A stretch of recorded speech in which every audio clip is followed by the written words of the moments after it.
Hi guys, welcome back to my channel. So, have you experienced na ma-turn off yung comments nyo or ma-disable? Sa mga nagtatanong po, so madali lang po siya, simple siya, at kung bago ka lang sa channel ko, huwag mo kalimutan mag-subscribe, i-like at hit ng notification bell para updated kayo sa mga videos ko. So, simple lang, pupunta tayo kay Google Chrome. Search natin si YouTube. So, dapat guys, naka-desktop type tayo. Desktop type or desktop site.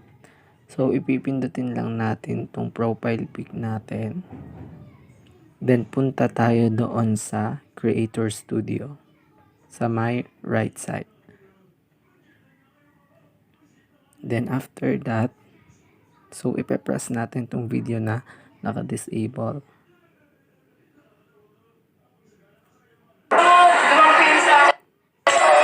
Kung makikita natin, comments are turned off, learn more. So, back tayo. Pindutin natin sa may left side si Video Manager. After that, yung video na naka-disable yung comments. Press natin, i-mark natin siya. Then, sa taas, may actions. Pindutin natin. So, scroll down. More actions. Then, yung comments. Then, may nakalagay dito, 4 sila. Allow all comments. Hold potentially inappropriate comments for review. Hold all comments for review.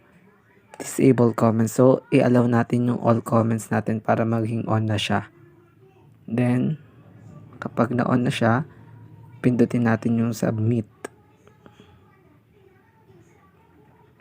And then, lalabas yung update video. You're about to update one video.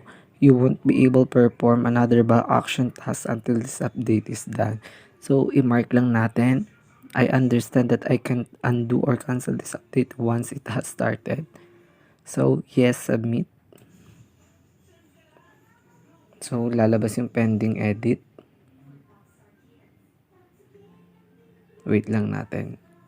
So, yun. One video successfully updated. After that, pindutin natin ulit yung video natin kanina.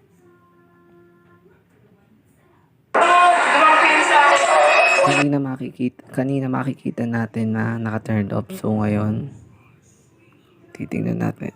May okay na siya. Pwede na tayong maglagay ng anything na comments. So, yun lang guys. Thank you for watching and don't forget to subscribe. Bye-bye.